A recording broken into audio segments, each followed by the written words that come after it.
সময়টা তখন রাত ৩:১৭। ঢাকার একটি পুরনো ফ্ল্যাটে একা থাকতো রাফি। কাজের জন্য প্রায় রাত জেগে থাকতে হতো রাফিকে।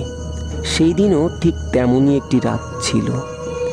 ঘরের সব লাইট বন্ধ, শুধু বাথরুমের আয়নার সামনে একটি ছোট্ট সাদা লাইট জ্বলছিল। রাফি হাত ধুয়ে আয়নার দিকে গিয়ে তাকালো। হঠাৎ খেয়াল করলো তার রিফ্লেকশন ঠিক তার মতন নড়ছে না।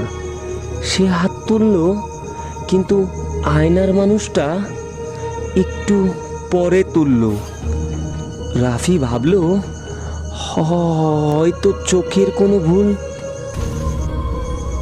কিন্তু এরপর যা হলো সেটা সে আজও ভুলতে পারেনি।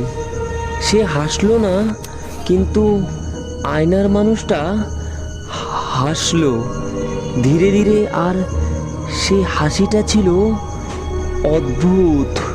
কেউ যেন অনেক দিন ধরে অপেক্ষা করছে।